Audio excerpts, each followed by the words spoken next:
ربیع الاول آنے سے پہلے تک ہم کوشش کریں گے ہماری گفتگو مکمل ہو جائے۔ اس جمعہ کے بعد اگلے جمعۃ المبارک سے ہم اہل بیت کرام رضوان اللہ اجمعین کے وہ نفوس قدسیہ جن کا ذکر عموماً نہیں ہوتا اور ان کے ذکر کے متعلق بہت زیادہ شکوک و شبہات پھیلائے جاتے ہیں۔ کہا جاتا ہے کہ جی اہل بیت کے تمام شہزادوں کو، شہزادوں سے مراد جتنے بھی اہل بیت کے امام ہیں، ان سب کو ظلماً شہید کیا گیا، یعنی کوئی بھی طبعی موت فوت نہیں ہوا۔ ہم اہل بیت کے جتنے امام ہیں ان سب کا ذکر فردن فردن کریں گے اور جانیں گے ان کے حالات زندگی کے متعلق اور ان کے متعلق جو صحیح اقوال ہیں وہ بھی، اور جو مشہور معروف ہیں مگر درست نہیں ہیں وہ بھی جانیں گے، تاکہ ہمیں معلوم ہو کہ جو کہانی ہمیں سنائی جاتی ہیں ان کے اندر سچ کتنا اور جھوٹ کتنا ہے۔ آج کی گفتگو حضرت ابو بکر صدیق رضی اللہ تعالیٰ عنہ، حضرت عمر فاروق، حضرت عثمان غنی، حضرت علی شیر خدا کرم اللہ وجہ الکریم، اور ان کے بعد حضرت امام حسن و حسین رضی اللہ تعالیٰ عنہ، ان تمام نفوس قدسیہ کے متعلق آج کی گفتگو ہے۔ ہماری بدبختی ہے، ہمیں پڑھایا، سکھایا اور سمجھایا یہ گیا ہے، ذہنوں کے اندر ازبر کر دیا گیا ہے، اور یہ تاثر دیا گیا ہے کہ یہ سارے کے سارے آپس میں ایک دوسرے کے دشمن تھے، یعنی آپس میں ایک دوسرے کے ساتھ لڑتے جھگڑتے رہے ہیں۔ حالانکہ حقیقت یہ ہے کہ حضور صلی اللہ علیہ وآلہ وسلم کی ذات اقدس سے لے کے چاروں خلفاء حضرت عثمان غنی تک اور حضرت علی شیر خدا تک، ان سب کے آپس میں پیار اور محبت کے رشتے تھے، ایک دوسرے کا ادب اور احترام کرنے والے تھے۔ چار یار جو کہتے ہیں تو اس سے مراد یہ نہیں کہ یہ چار یار حضور کے چار یار تھے، بلکہ یہ چار یار آپس میں بھی ایک دوسرے کے یار تھے۔ یار کا یار یار ہوتا ہے، دوست کا دوست بھی دوست ہوتا ہے، اور دوست کا دشمن دشمن ہوتا ہے۔ اگر یہ سارے حضور صلی اللہ علیہ وآلہ وسلم یہ اگر تسلیم کر لیں کہ یہ سارے حضور کے دوست تھے تو دوست کا دوست بھی دوست ہوتا ہے، تو یہ سارے حضور کے بھی دوست تھے اور یہ آپس میں بھی ایک دوسرے کے دوست تھے۔ قرآن کہتا ہے اس کے اوپر اس سے بڑی دلیل کوئی نہیں ہے۔ قرآن کہتا ہے رحماء بینہم، آپس میں رحم دل تھے، آپس میں محبت کرنے والے، شفقت سے پیش آنے والے، رحم کا، صلہ رحمی کا معاملہ کرنے والے، درگزر کا معاملہ کرنے والے لوگ تھے، آپس میں لڑائی جھگڑے کرنے والے نہیں تھے۔ تو اگر تاریخی روایات کے اندر اس قسم کا واقعہ موجود ہو، دوسری طرف قرآن کی آیت ہے، ہم قرآن کو مانیں گے، ہم تاریخی روایات کو چھوڑ دیں گے۔ قرآن کہتا ہے کہ قرآن نے صحابہ کی تعریف کر دی کہ وہ دشمن کے اوپر اشداء علی الکفار، کافروں کے اوپر سخت تھے، رحماء بینہم، آپس میں بڑے رحم دل تھے، آپس میں لڑتے جھگڑتے نہیں تھے، آپس میں ان کی دشمنیاں نہیں تھی۔ قرآن ایک طرف ہے، دوسرا طبقہ دوسری طرف کھڑا ہے جو کہ ہمیں صدیوں سے سنا رہا ہے کہ یہ آپس میں ہم وقت آپس میں جھگڑتے رہتے تھے۔ تو ہم قرآن کو لیتے ہیں، صحابہ کو قرآن کی اینک لگا کے دیکھتے ہیں، صحابہ کو تاریخ کی اینک سے نہیں دیکھتے۔ تاریخی روایات کے اندر جھوٹ ہو سکتا ہے، تاریخی روایات میں غلط روایات آ سکتی ہیں، من گھڑت قصے کہانیاں آ سکتی ہیں، ان کے اندر بکثرت جھوٹ شامل ہے، مگر قرآن ایک واحد کتاب ہے جس کے اندر جھوٹ نہیں ہو سکتا۔ جب قرآن کہہ رہا ہے کہ وہ آپس میں نہیں جھگڑتے تھے، ساری دنیا بھی اگر گواہی دینے پہ آ جائے کہ نہیں سارے جھگڑتے تھے، ہم سب ساری دنیا کی گواہی ٹھکرا دیں گے، ہم قرآن کو لیں گے۔ قرآن نے فیصلہ کر دیا کہ وہ آپس میں رحم دل تھے، تو حقیقت بھی یہی تھی۔ اور اس رحم دلی کا ایک دوسری دلیل جو کہ اس بات کو تقویت دیتی ہے وہ یہ ہے کہ یہ سارے آپس میں رشتہ دار تھے، ایک دوسرے سے رشتے کر رکھے تھے، ایک کو دے رکھا تھا، ایک سے لے رکھا تھا۔ ہم نے اگر بیٹے یا بیٹی کی شادی کرنی ہو تو ہم دنیا جہان کے ذرائع استعمال کر کے پوری تسلی کرتے ہیں، سال ہا سال اگلے کی جوتیاں گھساتے ہیں تاکہ پتہ چلے کہ جی لوگ کیسے ہیں۔ بیٹی کا رشتہ دینا ہے، ہمیں پتہ ہو کہ جی بندہ کیسا ہے، اپنی تسلی کرنے کے بعد بیٹی کا رشتہ کرتے ہیں۔ بیٹے کا رشتہ کرنا ہو تو ماں باپ 100 تسلیاں کرتے ہیں کہ جی بہو لے کے آنی ہے تو اس کے اندر کون کون سی خصوصیت ہونی چاہیے، اس کا خاندان فیملی بیک اپ کیسا ہے، ہر قسم کی تسلی کرنے کے بعد اگر تھوڑا سا بھی شک و شبہ بھی ہو تو ہم اس کے ساتھ رشتہ نہیں کرتے۔ تو کیا خیال ہے کہ جی ہم ناقص ہونے کے باوجود ہم اتنی احتیاط کرتے ہیں۔ وہ بڑے لوگ تھے جن کی شان عظمت قرآن بیان کرتا ہے، وہ جب آپس میں رشتے کرتے ہوں گے تو وہ نہیں دیکھتے ہوں گے کہ جی بندہ کیسا ہے، ہم دیکھتے ہیں جن کی کوئی عزت شان عظمت نہیں ہے اور وہ تو عظمت والے تھے، جب وہ رشتے آپس میں کرتے تھے تو وہ بھی دیکھتے تھے، فیملی بیک اپ دیکھتے تھے، خاندان دیکھتے تھے، تعلیم اور تقوی دیکھتے تھے، اس کا سیرت اور کردار دیکھتے تھے، اس کے بعد رشتے ہوتے تھے۔ تو ان سب نے آپس میں رشتے ایک دوسرے کو دے بھی رکھے تھے، ایک دوسرے سے لے بھی رکھے تھے۔ یہ بات اس بات کو تقویت دیتی ہے کہ ہمارے نبی جو قرآن لے کے آئے اور جو قرآن ان صحابہ کے صدقے سے ہم تک پہنچا، اس قرآن نے جو فیصلہ کیا ہے رحماء بینہم، وہ بات واقعی سچی ہے۔ جب کسی کے ساتھ بندہ رشتہ کر لیتا ہے تو اس کے ساتھ جھگڑے نہیں ہوتے۔ یہ سارے کے سارے جتنے میں نے گنوائے ہیں، یہ سارے انہوں نے آپس میں ایک دوسرے سے رشتے کر رکھے تھے۔ تو سوال آتا ہے کہ اگر یہ سارے ایک دوسرے کے رشتہ دار تھے تو صدیوں سے ہمیں کیوں سنایا جا رہا ہے کہ یہ آپس میں لڑتے تھے، آپس میں جھگڑتے تھے، ان کی آپس میں دشمنیاں تھی؟ اس کی وجہ بنیادی یہ ہے کہ پاکستان کے اندر ایک ایسا طبقہ ہے جن کے مسلک کا، جن کے عقیدے کا دار و مدار مظلومیت پہ ہے۔ اگر وہ ان کو اہل بیت کو مظلوم ثابت نہ کریں تو ان کے عقیدے کی عمارت گر جاتی ہے۔ عقیدے کی بقا کے لیے ضروری ہے کہ انہوں نے ہر ایک کو آپس میں لڑا رکھا ہے، ہر ایک کا دوسرے کے ساتھ جھگڑا کرا رکھا ہے، حتیٰ کہ ان کی کتابوں کے اندر ہے۔ وہ کہتے ہیں کہ حضور صلی اللہ علیہ وآلہ وسلم کے وصال مبارک کے بعد کل صحابہ میں سے صرف 3 صحابہ حالت ایمان پہ رہ گئے تھے، باقی سارے معاذ اللہ استغفر اللہ مرتد ہو گئے تھے۔ یہ عقیدہ ہے ان کا، انہوں نے کتابوں میں لکھ رکھا ہے۔ جب کسی کو آپ نے اسلام سے خارج کر دیا، اس سے بڑی تہمت الزام کوئی نہیں ہے۔ تو انہوں نے اپنے پورے عقیدے مسلک کی بنیاد مظلومیت پہ رکھی، اہل بیت کو مظلوم شماران کر کے، اہل بیت کو مظلوم بنا کے انہوں نے پورے اپنے عقیدے کی عمارت کھڑی کی ہے۔ اگر وہ صحیح باتیں لوگوں کو بتاتے تو کوئی بھی ان کی بات کو، اس رونے دھونے کو، ان کے رونے دھونے کو دیکھ کے لوگ افسردہ نہ ہوتے، ان کے ساتھ ہمدردیاں پیدا نہ ہوتی، لوگ الٹا ان کا مذاق اڑاتے کہ یہ کتنے جھوٹے ہیں۔ تو یہ بنیادی وجہ تھی، اور اس جھوٹ کو اتنے تسلسل سے بولا گیا، اتنے تسلسل سے بولا گیا کہ ہم نے بھی یقین کر لیے کہ یار بات تو ٹھیک کرتے ہیں۔ اب حقیقت کیا ہے؟ حضرت ابو بکر صدیق رضی اللہ تعالیٰ عنہ کی ذات سے شروع کرتے ہیں۔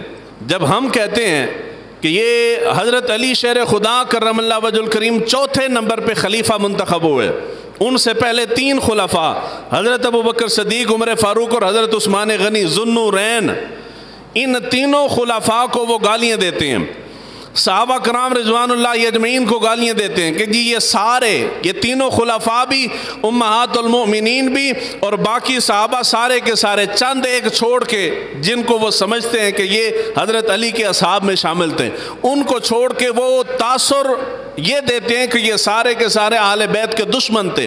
اور حضرت عمر فاروق رضی اللہ تعالیٰ عنہ کے متعلق تو اتنی کہانیاں گھڑ رکھی ہیں کہ انسان سن کے ورطہ حیرت میں گم ہو جاتا ہے، یار اتنے معاذ اللہ استغفر اللہ، اتنے ظالم تھے وہ اہل بیت کے اوپر، اتنے تشدد کرتے تھے، زیادتیاں کرتے تھے۔ حضرت ابو بکر صدیق سے شروع کر رہے ہیں۔ مقدمہ یہ ہے کہ یہ سارے کے سارے آپس میں محبت کرنے والے تھے، اور یہ سارے کے سارے آپس میں رشتہ دار تھے۔ تو وہ رشتہ داریاں سمجھا رہا ہوں کہ جی کیسے رشتہ دار، صرف رشتہ دار نہیں تھے بلکہ بڑے کلوز رشتہ دار تھے، قریبی رشتے تھے ان کے۔ یہ ہے ہمارا آج کا موضوع۔ تو حضرت ابو بکر صدیق رضی اللہ تعالیٰ عنہ، ان کی ایک شہزادی حضرت اسماء، ایک شہزادی کا نکاح حضور صلی اللہ علیہ وآلہ وسلم کے ساتھ ہوا، حضرت عائشہ کا، ان کی دوسری بہن ہے حضرت اسماء، حضرت اسما اور ان کے آگے بیٹے حضرت اسما کے بیٹے ہیں حضرت عبداللہ بن زبیر. ادھر آگے حضرت علی شیر خدا، حضرت علی شیر خدا کے شہزادے حضرت امام حسن اور ان کی شہزادی حضرت ام کلثوم حضرت فاطمۃ الزہرا کی شہزادی ہیں. اس طرف سے حضرت امام حسن کو لیں. حضرت امام حسن نے 2 شادیاں کی ہیں اور وہ دونوں شادیاں حضرت ابو بکر صدیق رضی اللہ تعالیٰ عنہ کے بیٹے حضرت عبد الرحمن کی 2 شہزادیاں تھیں، حضرت حفصہ اور حضرت ہند. ان 2 شہزادیوں کے ساتھ حضرت امام حسن نے شادی کی ہے. یعنی حضرت ابو بکر صدیق رضی اللہ تعالیٰ عنہ کی 2 پوتیاں ہیں. اب ذہنوں میں سوال آئے گا کہ جی 2 بہنوں کو جمع کرنا بیک وقت تو اسلام میں جائز نہیں ہے. تو بالکل ٹھیک ہے. ان کے فوت ہونے کے بعد حضرت امام حسن نے حضرت ابو بکر صدیق کی دوسری پوتی کے ساتھ شادی کی ہے جن کو حضرت ہند کہتے ہیں. تو حضرت علی شیر خدا کے بیٹے حضرت امام حسن اور حضرت ابو بکر صدیق کی شہزادیاں یعنی پوتیاں حفصہ اور ہند، ان دونوں شہزادیوں کے ساتھ حضرت امام حسن نے شادی کی ہے. اگر یہ سمجھتے اہل بیت نبوت کے ابو بکر صدیق نے ہمارا حق چھینا ہے، ہمارے اوپر زیادتی کی، ہمارے اوپر ظلم کیا، جو کہانیاں بیان کی جاتی ہیں اگر واقعی وہ درست ہوتی تو جن کے ساتھ دشمنی ہوتی ہے ان کے ساتھ رشتہ داری نہیں جوڑی جاتی. اس کا مطلب یہ ہے کہ ایک شہزادی کے فوت ہو جانے کے بعد حضرت امام حسن نے دوسرا نکاح بھی اسی گھر کے اندر اسی کی بہن سے کیا ہے. یہ تبھی ہو سکتا ہے جب انسان سمجھے کہ میرا سسرال بہت اچھا ہے. اس کا مطلب یہ ہے کہ امام حسن تو اپنے سسرال یعنی ابو بکر صدیق کو بہت اچھا سمجھتے تھے. یہ بعد والے 14 صدیوں بعد جو آ کے جھوٹ بول رہے ہیں وہ کہتے ہیں کہ ان دونوں کے آپس میں دشمنیاں تھیں. ابو بکر صدیق کی شہزادی حضرت اسما کے شہزادے حضرت عبداللہ بن زبیر. اس طرف آ جائیں حضرت امام حسن کی 2 اولادیں. حضرت امام حسن کا بیٹا حضرت زید، ان کی حضرت امام حسن کی شہزادی ام الحسن امام حسن کی بیٹی ہیں. حضرت ام الحسن کی شادی حضرت ابو بکر صدیق کی نواسے کے ساتھ آپ کی بیٹی کے بیٹے کے ساتھ امام حسن کی بیٹی کی شادی ہو رہی ہے. مطلب یہ ہے کہ اہل بیت نے ابو بکر صدیق کے گھرانے کے ساتھ رشتہ دیا بھی ہے اور رشتہ لیا بھی ہے. ایک جگہ آپ رشتہ کر لیتے ہیں، وہ گھر والے اچھے نہ نکلیں تو دوبارہ آپ اپنی نسلوں کو بھی کہہ جاتے ہیں کہ ایس کارج رشتہ نہیں کرنا. اہل بیت نے اتنے رشتے کر لیے. اس کا مطلب یہ ہے کہ اہل بیت سمجھتے تھے کہ ابو بکر صدیق کا گھرانہ اچھا ہے. جن کے اوپر حضور نے اعتماد کیا ہے اہل بیت نے بھی ان کے اوپر اعتماد کیا ہے. اس کے بعد دوسرے نمبر پہ آ جاتا ہے کہ کرب و بلا کے بعد کی بات ہے. ان کی بات سنا رہا ہوں. واقع کرب و بلا کے بعد حضرت زید جو ہیں یہ چلے گئے تھے مدینہ سے مکہ چلے گئے تھے. مکہ جا کے مکہ کیوں گئے؟ اس لیے کہ ان کی بہن کا گھر تھا. حضرت عبداللہ بن زبیر ان کے بہنوئی ہوئے، بہن کا گھر تھا. تو حضرت زید مدینہ سے ہجرت کر کے حضرت عبداللہ بن زبیر کے پاس چلے گئے تھے.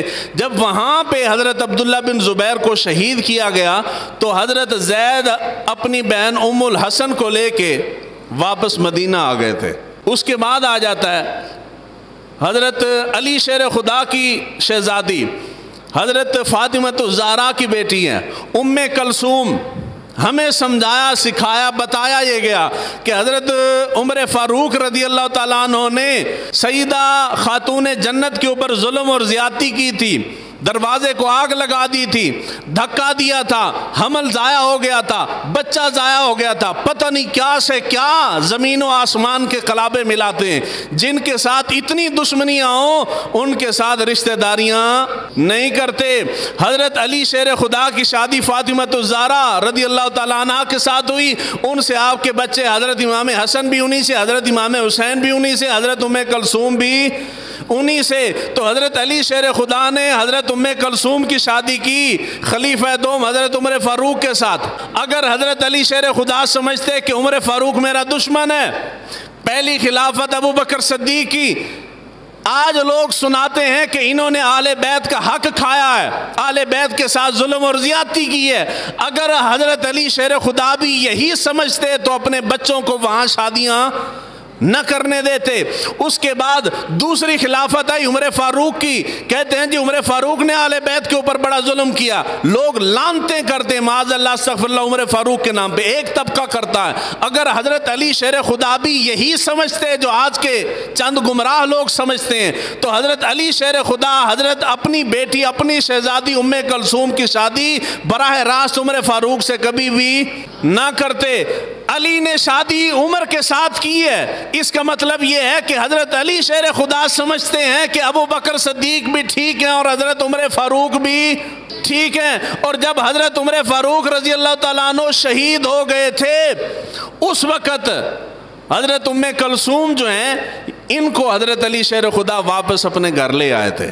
اب یہ جو سارا شجرہ میں بیان کر رہا ہوں، ذہنوں میں آپ کے سوال آئے گا، شاید یہ اہل سنت کی کتابوں میں سے ہو۔ اعتراض تو اہل سنت کو نہیں ہے، اعتراض تو دوسرے طبقے کو ہے۔ تو آپ کی اطلاع کے لیے عرض ہے کہ یہ جو کچھ بیان کر رہا ہوں یہ سارے کا سارا کسی بھی اہل سنت کی ایک کتاب سے بھی نہیں لیا، یہ ساری کی ساری اہل تشیع کی کتابیں ہیں۔ اور اہل تشیع میں بھی وہ روایات جو درست ہیں صرف وہ آپ کو سنا رہا ہوں۔ مطلب یہ ہے کہ یہ ساری رشتہ داریاں کتابوں کے اندر اہل تشیع بھی مانتے ہیں۔ پھر سوال ہے کہ جو وہ ممبر پہ کیوں نہیں مانتے؟ تو ممبر کا جلسے جلوس کا جو دین ہے وہ اور ہے، اور جو کتابوں کا دین ہے وہ اور ہے۔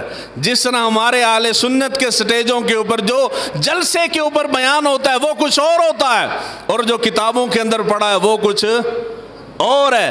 مسئلہ کیا ہے؟ مسئلہ یہ ہے کہ وہ جو جلسوں والی مخلوق ہے نا ان کا کتاب کے ساتھ تعلق کوئی نہیں ہے، انہوں نے کتاب کو ہاتھ نہیں لگانا ہوتا۔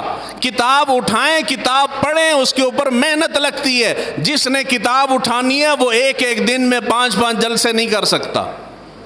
5 جلسے کرنے کے لیے ضروری ہے کہ اپنے کولوں چھڈی آؤ، عوام آگے بیٹھی، عوام نے کون سا کوئی سوال کرنا ہے، عوام فقط سبحان اللہ کہنے کے لیے۔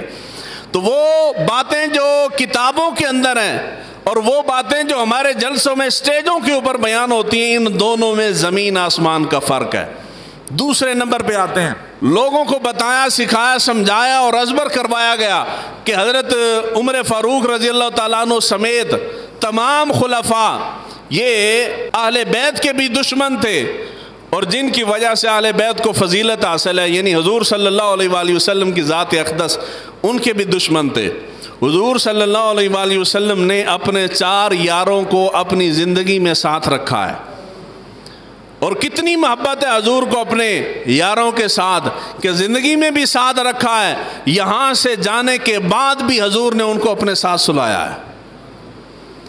اگر تم سمجھتے ہو کہ نبی مختار کل ہے، اس کو اختیار حاصل ہے، وہ کر سکتا ہے سب کچھ، اگر حضور صلی اللہ علیہ وآلہ وسلم کو یہ 2 ہستیاں قبول نہ ہوتی، ابو بکر صدیق بھی قبول نہ ہوتے، عمر فاروق بھی قبول نہ ہوتے، یا جس طرح سنایا جاتا ہے کہ وہ حضور کے جانے کے بعد انہوں نے حضور کے اہل بیت کے ساتھ زیادتیاں کی ہیں، اگر انہوں نے زیادتیاں کی ہوتی تو حضور کبھی بھی ان کو اپنے پہلو میں نہ سلاتے۔ اللہ کے نبی نے پہلو میں سلا رکھا ہے، بتا یہ رہے ہیں کہ ابو بکر صدیق جس طرح میری زندگی میں میرا یار تھا، میری زندگی میرے جانے کے بعد بھی وہ اسی طرح میرا یار ہے۔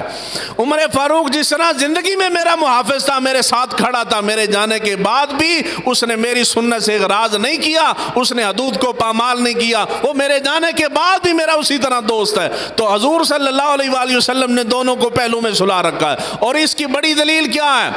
حضرت عمر فاروق رضی اللہ تعالیٰ عنہ کی شادی ہو رہی ہے حضرت علی شیر خدا کے گھر میں، اور حضرت عمر فاروق رضی اللہ تعالیٰ عنہ کی بیٹی تھی حفصہ، حضور صلی اللہ علیہ وآلہ وسلم کی زوجہ محترمہ ہے، ام المومنین ہے، یعنی رشتے میں عمر فاروق حضرت علی کے داماد ہیں، اور رشتے میں حضور صلی اللہ علیہ وآلہ وسلم حضرت عمر فاروق رضی اللہ تعالیٰ عنہ کے داماد ہیں۔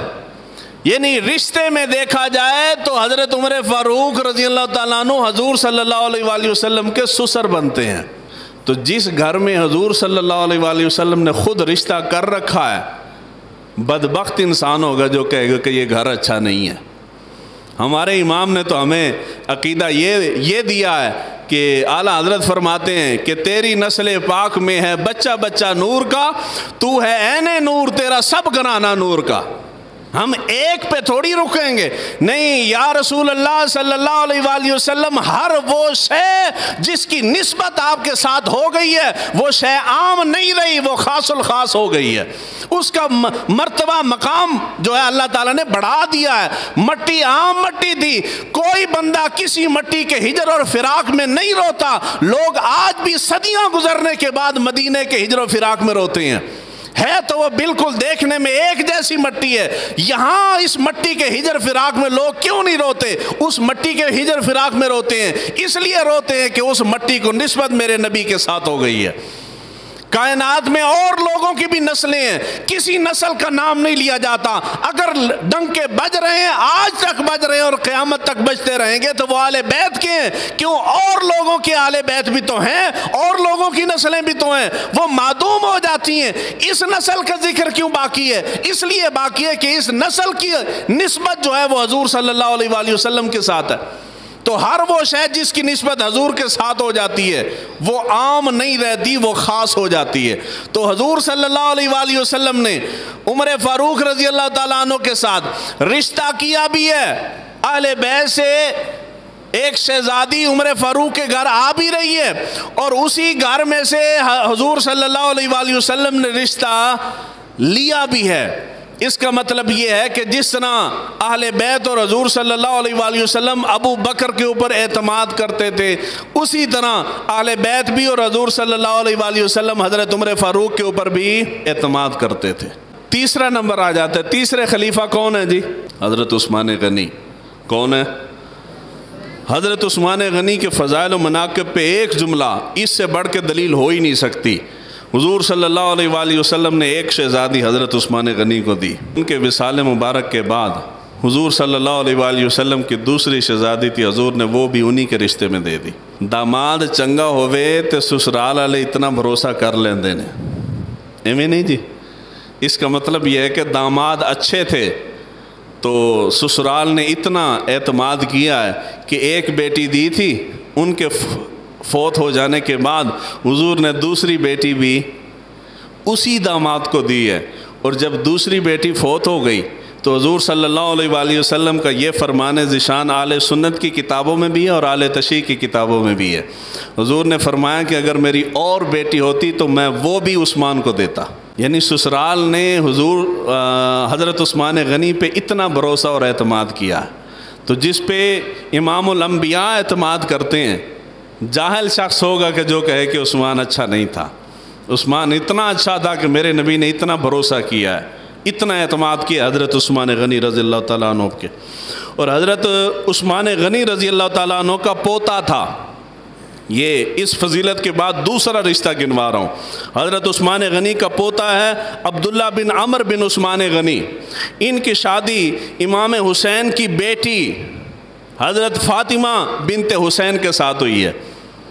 یعنی اگر ایک لمحے کے لیے ہم تصور کر لیں کہ جی اوپر کا معاملہ درست تھا، بعد میں حضرت عثمان غنی نے اہل بیت کے ساتھ زیادتیاں کی ہیں۔ اہل بیت میں بڑا نام کس کا؟ حضرت علی شیر خدا، حضرت حسن و حسین، انہی کا نام آتا ہے بڑا۔ حضرت امام حسین اپنی بیٹی کا رشتہ حضرت عثمان غنی رضی اللہ تعالیٰ عنہ کے پوتے کے ساتھ کر رہے ہیں، یعنی عثمان غنی کے گھر رشتہ دے رہے ہیں۔ اس کا مطلب یہ ہے کہ امام حسن و حسین حضرت عثمان غنی کے اوپر بھی اور آپ کی آل کے اوپر بھی اعتماد کرتے ہیں۔ تیسرا رشتہ آ جاتا ہے، حضرت امام حسن کی پوتی تھی ام قاسم، امام حسن کی پوتی، حضرت عثمان غنی کے پوتے تھے مروان بن ابان بن عثمان، حضرت امام حسن کی پوتی کی شادی حضرت عثمان کے پوتے کے ساتھ ہوئی ہے۔ 3 رشتے ہو گئے۔ اس کے بعد چوتھا رشتہ مشہور نام ہے، حضرت امام حسین کی شہزادی تھی سکینہ۔ سکینہ واقعہ کرب و بلا کا مین کردار ہے، بہت کچھ ان کے اوپر بیان کیا جاتا ہے واقعہ کرب و بلا کے متعلق۔ اب حضرت سکینہ کا ذکر تو کر دیا، واقع کرب و بلا تک بیان کر دیا، یہ نہ بتایا کہ ان کی شادی کس کے ساتھ ہوئی ہے۔ اگر تم بتاؤ گے تو پھر تمہاری ساری کہانیاں دھڑام سے نیچے گر جائیں گی۔ کیوں گر جائیں گی؟ اس لیے کہ جن کو تم نے ظالم بنا کے رکھا ہے، اہل بیت نے تو ان کے ساتھ رشتے کیے ہیں، اہل بیت نے تو ان کو رشتے دیے بھی ہیں، ان سے رشتے لیے بھی ہیں۔ تو حضرت امام حسین کی بیٹی سیدہ سکینہ حضرت عثمان غنی کے پوتے تھے، ان کے ساتھ شادی ہوئی ہے۔ اس کا مطلب یہ ہے کہ حضرت عثمان غنی بھی اہل بیت کو فضیلت، مقام اور مرتبہ دیتے تھے، عزت کرتے تھے، احترام کرتے تھے، اور اہل بیت بھی عثمان غنی رضی اللہ تعالیٰ عنہ کے گھرانے کو اچھا گھرانہ سمجھتے تھے، اسی لیے تو انہوں نے رشتے دیے بھی ہیں اور رشتے لیے بھی ہیں۔ اس کے بعد آ جاتا ہے حضرت عثمان غنی کے بیٹے تھے حضرت ابان، ان کی شادی حضرت جعفر طیار ان کی پوتی کے ساتھ ہوئی ہے۔ یہ چوتھا رشتہ گن رہا ہوں۔ اس کے بعد حضرت امام حسن و حسین نے حضرت عثمان غنی، بڑی قابل توجہ جملہ کہہ رہا ہوں، حضرت امام حسن و حسین نے حضرت عثمان غنی رضی اللہ تعالیٰ عنہ کی بیٹی کے ساتھ براہ راست شادی کی ہے۔ حضرت عثمان غنی کی بیٹی تھی جن کا نام عائشہ تھا، ان کے ساتھ حضرت امام حسن نے شادی کی۔ جب حضرت امام حسن ہو گئے شہید، ان کی شہادت کے بعد انہی کے ساتھ حضرت امام حسین نے شادی کی ہے۔ تو حضرت عثمان غنی امام حسن و حسین کے رشتے میں کیا بن گئے؟ سسر بنے۔ کیا بنے جی؟ اگر ایک لمحے کے لیے مان لیتے ہیں کہ جی وہ ٹھیک نہیں تھے، غلطی سے حضرت امام حسن نے شادی کر لی، امام حسن نے شادی کی، اس کے باوجود گھرانہ اہل بیت کا سمجھتا تھا کہ عثمان غنی کا گھرانہ اچھا ہے، بیٹی بھی اچھی ہے، اسی لیے تو انہوں نے اس کے بعد اس کو گھر نہیں بھیجا، بلکہ دوسرے بھائی نے اس کے سر کے اوپر ہاتھ رکھ لیا۔ یعنی رشتہ قائم رکھا ہے عثمان غنی کی فیملی اور خاندان کے ساتھ۔ مطلب یہ ہے کہ اہل بیت عثمان غنی کے اوپر اعتماد کرتے تھے۔ جس سسر اچھا ہو، داماد کے سامنے بیٹھ کے اس کے سسرال کو گالیاں نکالی جائیں تو یہ داماد چنگا ہوئے، رشتہ بھی اچھا جا رہے ہوئے تو وہ برداشت کر لے گا۔ شادی شدہ سارے چپ کر کے بیٹھے ہو، کمارے تے آکھو نا بندہ برداشت نہیں کردا۔ سسرال دی گل آ جائے تو اس وقت حکومت ہی گھراں دے اندر سسرال دی ہے، اپنی حکومت مرداں دی ہوندی کوئی نہیں، تو بندہ برداشت ماں پیو نو گال کر لے، اس زمانے تے بندہ برداشت کر رہا ہے، سس سورے دے تے گل نہیں کرنی، نہیں تو جان لے لاں گا میں تیری۔ تو سسرال اچھا ہو تو بندہ بات برداشت نہیں کرتا۔ تو آپ اہل بیت سے محبت کرتے ہیں، امام حسن و حسین سے محبت کرتے ہیں، تو ان کی محبت کی آڑ میں جب آپ کے ان کے سسرال کو گالیاں دیں گے تو سوچیں کہ امام حسن و حسین کے دل پہ کیا بیتتی ہوگی۔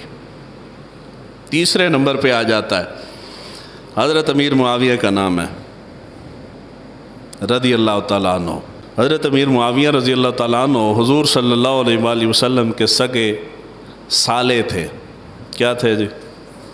محبت نال ایک بار بول چھوڑو، کی سن سگے سالے تھے۔ یعنی حضرت امیر معاویہ رضی اللہ تعالیٰ عنہ کی ابو سفیان والد ہوئے، حضرت ابو سفیان کے بیٹے حضرت امیر معاویہ، ان کی بہن حضرت رملہ، دوسری بہن حضرت میمونہ۔ ہوں تسی پریشان ہو بھوگو کہ امہات المومنین چاسی رملہ نہ تو کوئی نہیں سنیا۔ یہ جو ام حبیبہ آپ سنتے ہیں نا، حضرت ام حبیبہ ان کی کنیت تھی، ان کا اصل نام حضرت رملہ ہی ہے، امہات المومنین میں سے حضرت رملہ۔ تو ابو سفیان کی سگی بیٹی ہیں رملہ، ان کی شادی حضور صلی اللہ علیہ وآلہ وسلم کے ساتھ ہوئی۔ حضرت ابو سفیان حضور صلی اللہ علیہ وآلہ وسلم کے سسر بنے، اور حضرت امیر معاویہ ان کے کیا بن گئے؟ سالے۔ اس کے بعد دوسرا رشتہ آتا ہے اہل بیت کا۔ لوگ سمجھتے ہیں کہ اگر شاید پہلے ٹھیک ہوں گے مگر بعد میں خراب ہو گئے ہوں گے، اگر بعد میں خراب ہو گئے ہوتے تو پھر بھی رشتہ ختم کیا جا سکتا تھا۔ حضرت علی شیر خدا کے بیٹے تھے، حضرت امام حسین۔ ادھر سے حضرت امیر معاویہ کی سگی بہن ہے میمونہ، امام حسین اور میمونہ کی بیٹی تھی لیلہ، یعنی حضرت امیر معاویہ کی سگی بھانجی ہے۔ حضرت امیر معاویہ کی سگی بھانجی کی شادی حضرت امام حسین کے ساتھ ہوئی ہے۔ کس کے ساتھ ہوئی ہے؟ ایک بار محبت نہ لاکھو، اے جملہ اتنا خاموش رہنے والا نہیں سی۔ او جی بنو امیہ نے تو بڑا ظلم کیا ہے نا، باہر جا کے کہتے ہو تو میرے سامنے کہو، میں تمہیں بتاؤں۔ حضرت امیر معاویہ کی سگی بانجی کے ساتھ امام حسین شادی کر رہے ہیں، اور ان کے بدن سے پیدا ہو رہا ہے وہ شہزادہ جن کے بغیر ذکر کرب و بلا مکمل نہیں ہوتا، حضرت علی اکبر۔ علی اکبر کا نام لیتے ہو، ان کے نام پہ ماتم کرتے ہو، مگر بتاؤ کہ وہ رشتے میں ان کی والدہ کس طرف تھی؟ علی اکبر کا نام لے کے بنو امیہ کے اوپر گالیاں دیتے ہو، تو علی اکبر کا ننہال ہے بنو امیہ۔ علی اکبر کا کیا ہے؟ نانکا ہے جی۔ بڑے سگے ہو کہ دادکے کو اچھا کہہ کے کہ تو نانکے کو گالیاں دیتے ہو۔ جی بنو امیہ ظالم تھے، علی کو پتہ نہیں تھا کہ ظالم ہے وہاں رشتے کیے ہیں۔ بنو امیہ ظالم تھے، حضور کو پتہ نہیں تھا کہ انہوں نے رشتے کیے بھی ہیں اور لیے بھی ہیں۔ اور آپ سوچیں گے کہ شاید واقع کرب و بلا سے پہلے کے پہلے رشتے ہوئے ہوں گے۔ میں آپ کو واقع کرب و بلا کے بعد جو بنو ہاشم اور بنو امیہ کے رشتے ہیں وہ سنا دوں تو عقل انسانی دنگ رہ جاتی ہے، یار اتنے رشتے کیے ہیں جن کا آپ بڑا نام لیتے ہیں۔ حضرت امیر معاویہ رضی اللہ تعالیٰ عنہ میں سے امام حسن، ان کا بیٹا جو اوپر ذکر کر آئے ہوں، زید، حضرت زید کی بیٹی تھی نفیسہ، کیا نام تھا جی؟ اے واقع کرب و بلا تو بعد دی گل سنا رہے ہیں جی۔ باپ کا دشمن ہو، خاندانی دشمنی ہو میری کسی کے ساتھ، میں وہاں رشتے کرتا ہوں، نہ دینے کو تیار ہوں نہ لینے، سلام تک لینے کو گوارا نہ کروں میں۔ حضرت امام حسن کے بیٹے زید کی سگی بیٹی حضرت نفیسہ کی شادی واقع کرب و بلا کے بعد بنو امیہ کے خلفاء میں سے خلیفہ تھا ولید بن عبد الملک بن مروان، حضرت امیر معاویہ کا سگا بھانجا تھا، بھتیجا تھا۔ اس کے ساتھ حضرت امام حسن کی نواسی کی شادی ہوئی ہے۔ اے واقع کرب و بلا تو بات دی ہے، آپ نے تو کہہ دیا نا کہ جی وہ ظالم تھے، تو اتنے ظالم تھے تو رشتے کیوں کر رہے ہیں اہل بیت کے ساتھ؟ اہل بیت صرف رشتوں کی بات نہیں، حضرت عمر فاروق رضی اللہ تعالیٰ عنہ کے زمانہ مبارک میں جو وظیفے مقرر کیے گئے، محبت کا آخری جملہ کہہ رہا ہوں، جے حالی بھی سمجھ نہ آئے تو پھر انا للہ و انا الیہ راجعون، میں صرف سمجھا سکتا ہوں، ہاں ذمہ دار منوانے کا ذمہ دار نہیں ہوں، بات غلط نکلے تو ذمہ دار ہوں، آج بھی ذمہ دار ہوں، مرتے دم تک میرا جملہ غلط نکلا ہے، حوالہ اگر درست نہ ہو، بات کتاب میں موجود نہ ہو تو میں ذمہ دار ہوں، میں صرف بیان کر سکتا ہوں، منوا نہیں سکتا۔ حضرت عمر فاروق رضی اللہ تعالیٰ عنہ کے زمانہ مبارک میں صحابہ کے مختلف درجات تھے جو وظیفے مقرر ہوئے۔ اصحاب بدر کا سب سے زیادہ وظیفہ مقرر کیا حضرت عمر فاروق نے، سالانہ 5000 دینار دیتے تھے عمر فاروق اصحاب بدر کو۔ دوسرے نمبر پہ مہاجرین تھے، مہاجرین کو 10,000 دینار عمر فاروق سالانہ وظیفہ حکومت کی طرف سے اصحاب مہاجرین کو ملتا تھا۔ انصار کو 8,000 سالانہ وظیفہ عمر فاروق کے دور خلافت میں ملتا تھا۔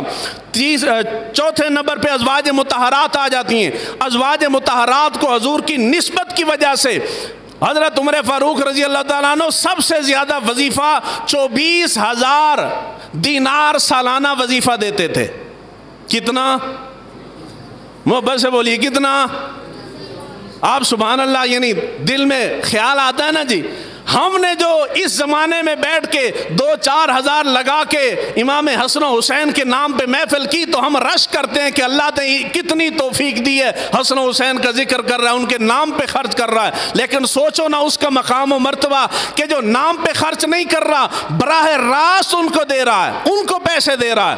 اس کا مطلب یہ ہے کہ سوچو تم یہاں بیٹھ کے کسی کو کھلا کے عاشق آل بیت ہو تو جو براہ راست انہی کو کھلا رہا تھا وہ کتنا آل بیت سے محبت کرتا ہوگا۔